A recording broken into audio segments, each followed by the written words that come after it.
Welcome to Real Estate Investing Abundance, the show for busy, fulfilled professionals like you to learn how to develop financial independence built on solid, passive real estate investments. Now, here is your host, Dr. Alan Lomax. Hello, enlightened investors. I'm your host, Dr. Alan. Delighted that you've joined us today. Are you a busy professional, passionate about the work of your calling, yet realize that even though you love what you are doing, you're exchanging your time for money? You know that if you were to lose the ability to exchange time for money, your financial well-being will be in jeopardy. If you can relate, I have great news. Steed Talker Capital is an investment company designed for professionals to develop financial independence built on solid, passive real estate investments. Remove the anxiety of an uncertain financial future and go to steedtalker.com. Get your free one-page 10-step guide to passive real estate investing. Enlightened investors, delighted to be back with you again today. As multifamily real estate investors, we do not have to be slumlords. Through his lived experience, today's guest demonstrates how we can actually do well and do good with real estate investing. Atticus LeBlanc is the founder and CEO of PadSplit, a mission-driven company that helps solve the affordable housing crisis one room at a time. Through its innovative shared housing model, PadSplit aligns incentives between cities, nonprofits, and property owners to spur cost-effective housing creation without public subsidy, all while providing safe and affordable housing for working-class individuals. Atticus, before we discuss how we can do well and do good at the same time, share a memorable experience from your formative years that helped you to be the person you are today. Sure. Well, thank you, Alan, and really appreciate the opportunity. As I think about my formative years, the period of time that I immediately go to is when I started my entrepreneurial career. And I think for anyone who's engaged in that type of venture, they can understand the early years of those struggle. But there was one time in particular where I feel like I had invested just about everything I had into the first couple of homes and spent just about what I thought was my last dime and really needed to pass one particular inspection and just absolutely got run over the coals, run through the ringer, and it failed miserably. I knew that I had essentially no backup to rely on at that point. And when the inspector left, I remember just collapsing on the carpet of one of the rooms of that house and thinking, what the heck am I going to do? And how can I possibly get through this? Even though from a logical perspective, the decision to make those investments has been as strong as any I ever had. It didn't take away from just the sheer emotional pain and the amount of risk that I'd put into it. And at the end of the day, it was really just a question as I was laying there on the carpet to say, hey, am I going to get back up and start walking again? Or just say that's the end of it. I really just decided to keep on going. And that was about as formative a memory as I ever remember having. Sounds pretty traumatic. Obviously, you made it through, and hopefully we'll have a little time to investigate how you did that. But before we go into that, give us an overview of PadSplit, how it works, how it functions. So we're a marketplace, which means that we sit in between investors or hosts and landlords on one side, and then the residents on the other. And ultimately, what we try to do is build trust in those housing solutions so that owners can come to understand how, through our model, we can make housing both more profitable for them as well as more affordable for the residents. What that really means is we have to do three things that owners usually cannot do or are unwilling to do. Number one, it means that we are providing lead generation and screening folks to move into rooms and set up individual contracts for each one of those people and do that as quickly as possible in a way that is much, much faster than those owners could do on their own. The second thing is managing the payments and collections flow. One of the ways that we take really low-income individuals and derive a very high collections rate is through an all-inclusive weekly payment or customized billing schedule that matches their paydays from their jobs.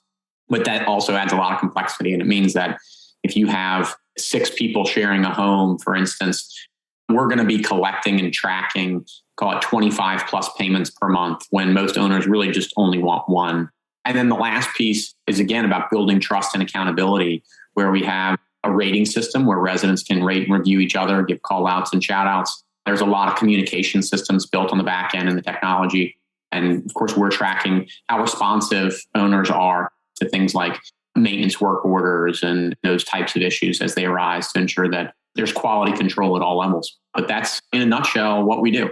Well, that is amazing that you can keep track of all that. And I'm sure there's a lot of technologies involved in that. But one of the main difference between you and a typical property manager is the fact that you have multiple tenants within most of your residents, if not all of your residents, which adds a huge level of complexity in so many different ways, not just in the aspect of billing, which you already mentioned, but just the aspect of having multiple people who are unrelated, essentially, sharing a dwelling. So you probably have a lot of relationship issues to deal with, I would suspect. How do you deal with all of that? It's totally a fair point. As we go back to just the philosophy behind everything that we do, is you try to align incentives first and foremost. And ultimately, that's what we've done through the marketplace in balancing the needs of existing owners with members and with members as well. And the main things are trying to screen and encourage folks to just be kind, independent, respectful adults. We have a call center 24/7 that's available for conflict resolution, but also just setting up the rails, if you will, to ensure that folks are incentivized by the right types of behaviors and disincentivized by the wrong types of behaviors. We have what's called the 3 keys policy, which works effectively like 3 strikes. And those are all based on behaviors. And that's more of the stick approach than the carrot in this particular instance, but is pretty effective. And if people know that a PadSplit room on average will cost 42% of the average studio or 1-bedroom apartment in their given area, they're very motivated to try to keep that space. And if they lose all 3 of their keys, then they know that they're no longer going to have that option and they won't be able to regain membership into the community. And so that alone is a pretty powerful motivator to be able to track and monitor behavior and really incentivize people to be respectful adults. A couple of the other things are just, as you mentioned, some of the technology, building in a chores tracker so that folks will know who's responsible for different tasks inside the home, like taking out the trash or cleaning the kitchen counters at various times. We also have set rules for just underlying basic things like keeping the kitchen sink clean and putting the toilet seat down and those types of things that, as you build into habits, tend to be really effective and by and large lead to much more functional operation inside a group of complete strangers. Yeah, a huge task, a huge undertaking, I would suspect. I noticed that you call them members rather than tenants, and I'm sure there was a considerable amount of thought that went behind that phraseology. Tell us about that. The biggest thing is, as we talk about brand and building trust, we provide a lot more than housing. The dues payment that occurs on a weekly or customized basis doesn't include just rent. It includes all of the utilities. It includes the furnishings. It includes Wi-Fi, often laundry. Within our fees, we even include credit reporting to all the bureaus so that people can build their credit history and ultimately move on to other areas of financial empowerment. We include 24/7 access to telemedicine. We include a partnership with a staffing agency so that people can find new jobs in case they need a new job very quickly. So it's a lot more all-encompassing than just rent. And so as we thought about developing a membership, that was one key element. The other was that we're developing very atypical relationships compared to just a standard 12-month lease. Historically, we've only required a 1-week minimum stay. We've shifted a little bit and in April started requiring a 1-month minimum stay, but still hardly long-term by any stretch of the imagination. And part of the reason for that is that as people change jobs, we want to continue to be a flexible option so that we can be at a location that is very close to their place of employment. And then when they're joining this community, they're not just committing to one house, they're committing to the community as a whole. And their membership remains intact regardless of if they move a couple times over the course of their tenure within the organization. So those are really the main elements and reasons why we wanted to classify as membership and more than just housing. Well, that's very interesting and all-encompassing aspect to that I've never seen or heard of in any place else. I'm curious, how long has this been in development? I'm sure it didn't come together overnight.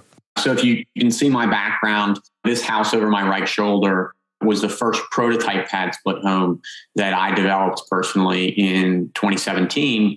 And it just happens to be right next door to a more traditional rooming house, which would represent the typical alternative options for folks that are in the sub $30,000 a year income range. And I keep this image behind me to illustrate to folks that the rooms cost the same in these two houses. And so it really is a significant difference. But so this first one, that was really the prototype, was in 2017. But I've been experimenting with this model since 2009, before I started the company in the summer of 17. So I had a lot of time to really compare the performance and the human behavioral aspects in these types of homes before I created PadSplit as a purpose-driven company specific to this model, and had a chance to see the difference in returns and how to optimize certain things with regard to human behavior inside those homes, and really got ready to develop the technology that would be capable and necessary of taking this model to scale. Well, interesting concept. You said that you have 24/7 telehealth. What is that? How does that work? Sure. So we know that a large portion of our population doesn't have health insurance. And more often than not, their alternatives for healthcare would just be a trip to the emergency room, which we know is extremely expensive and can ultimately preclude them from covering their housing and lead to housing instability. So for us, it was a pretty easy decision to partner with a group that provided access to physicians 24/7, where if a resident has something that's wrong and they've signed up for this service that's included in their fee, they can get in touch with a doctor 24/7 that can give them, through the same medium that we're talking today, a diagnosis or some advice regarding whatever their condition or problem happens to be. Well, sounds wonderful as far as those services go. And so many people need that today with the cost of healthcare and the lack of access that so many people have problems with. Also, you mentioned that you do credit repair. Besides just reporting payments and payments on time and what have you, is there anything else you're doing to help with the credit repair? Yeah, so it's the reporting aspect. We partner with a company called Isuzu, who's based out of New York and has really been doing amazing work, but where each one of our payments that occur weekly or on that customized billing schedule gets reported to the bureaus. And because of the consistency and frequency of those payments, they tend to have a pretty significant impact on those credit scores. And we know, for instance, today that 88% of our members during their stay with us improved their scores, an average of 40 points.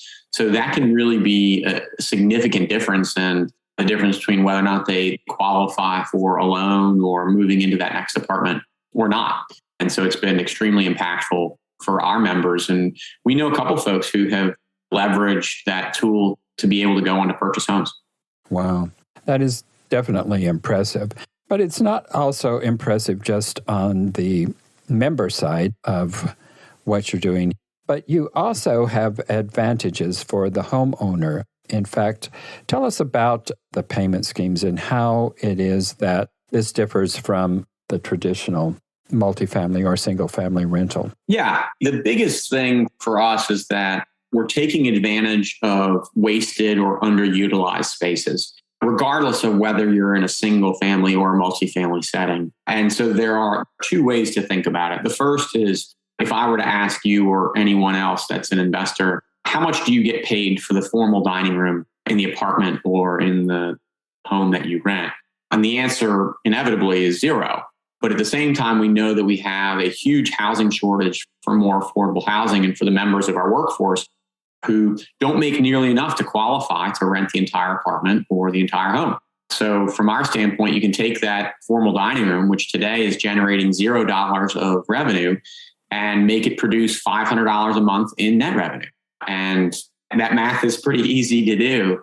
The other aspect is, as you think about just the way that real estate is traditionally priced, the first bedroom in any house or apartment is priced at market rate, 100% of market rate.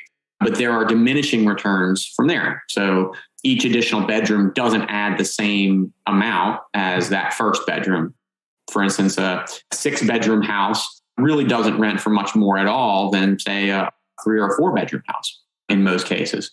And for us, what it allows us to do and the opportunity that's created is to say, okay, well, we can take that first bedroom and bill it at maybe 67% or so of what the market rate would have ordinarily been for a 1 bedroom in that area.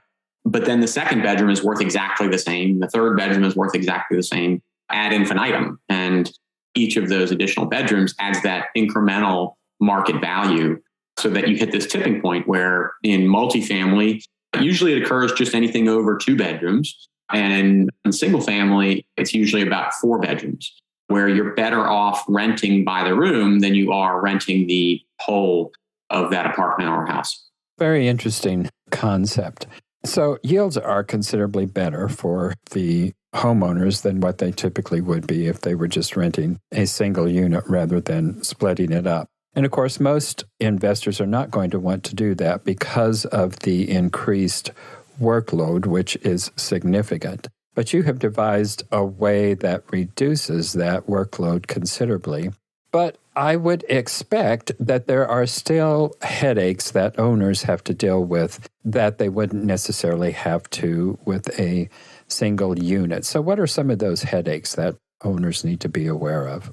There's always a balance between profit and operations capacity or profit and risk. And for us, as you look at the trailing 12-month historicals, we've been consistently been able to more than double the net operating income or the profitability for all of our owners, even across a portfolio of the good, the bad, and the ugly type of performers. So it's still significant. I mean, anytime you can tell an owner that there's a solid chance that they're going to more than double or potentially even triple their expected revenue, they expect a little more work. For us, that means 2 things. One of the ways that we align incentives with those residents is we want utilities included in that number. So that's one added element of risk, which usually after the first year of operations or even just after the first couple of months, owners have a pretty good idea of, okay, this is what my expected expenditure should be on those utilities.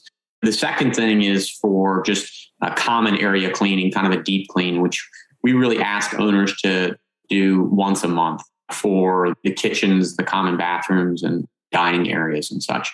And then, of course, the tenure is a little bit different as well, where instead of having an entire house move out at the same time, where you've got to then go turn that entire unit, you have more frequent but less exhaustive turns where one person moves out of a single room. And so then you need to deploy a crew to turn that individual room. But that happens more frequently where our average tenure is around 10 months per resident. So that happens more frequently than it would where, say, you have a whole family that is renting an entire house for 3 or 4 years. But that's offset by the increase in income. So I'd say from a relative effort standpoint, it's more than single family, but certainly a lot less than, say, a short-term rental like an Airbnb where people are moving every week or every couple of days.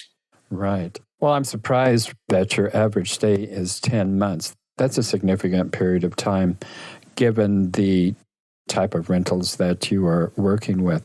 Well, there's so many other things that we could go into, but it is time for us to wrap this up. So tell our viewers and listeners how it is that they can get in touch with you. Sure. Yeah. If they're interested in becoming a host, the best way to do it is to go to our website, which is just www.padsplit.com, PADSPLIT.com.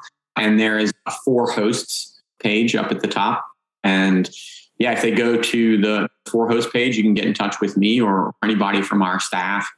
And more importantly, if they're interested, there's even a customizable calculator there where they can look at their specific property in their specific area and determine whether or not this is a model that makes sense for them. Fortunately, it makes sense for the 400 plus hosts that we have right now. But yeah, I would just encourage any investor to check it out for themselves and see if it's something that they think makes sense. Do you provide services outside of the Atlanta area? We do. We're in 8 markets right now. So North Florida, and most of the Texas markets. We're outside of Richmond, Virginia. We have some units onboarding in Indianapolis as well, New Orleans. And we're always looking for new hosts in new markets. When I started this business, it was really to be able to market these services to anyone, anywhere. And so if we have enough units that can be provided by an owner, we'll really consider any market across the U.S. and Canada. Impressive indeed. Well, I have one last question before we wrap this up. What was the incentive for going into this particular entrepreneurial endeavor? Yeah, so as I mentioned in my formative experience, originally I started buying houses in 2008 after a prior business had failed in brokerage. We were at the very front end of the financial collapse. But my initial goals were just to create a recurring revenue stream to support my family. I'm married, I have 4 boys, and have really been thrilled with the outcome of those early entrepreneurial endeavors. And I felt the need to pay it forward and really was intrigued by the idea of creating opportunities for others, not just for other hosts and other real estate investors, but specifically for folks that I feel like didn't have a chance at those opportunities previously. And I think what most people don't realize is that you can very easily be working full time in this country and be homeless. And so it was certainly something where I wanted to create a legacy for good in the world that allowed people to both do good and do well simultaneously and create opportunities for folks that didn't necessarily have access to them previously. Well, Atticus, it has definitely been a pleasure and a delight having you today. And I just applaud you in what you're doing. We need more people who have a social conscience like you have. Thank you so much for being on the show. Thank you, Alan. Really appreciate the opportunity. Thank you for tuning in to Real Estate Investing Abundance, brought to you by Steed Talker Capital, a company working for passionate professionals like you to develop financial independence built on solid, passive real estate investments. As part of our effort to make the world a better place, Steed Talker Capital contributes to activities and organizations committed to better understand the equine. These endeavors attempt to enhance the human treatment of horses worldwide. Steed Talker Capital, working for a world where all creatures, great and small, flourish abundantly. For resources to develop your financial independence, connect with us at steedtalker.com.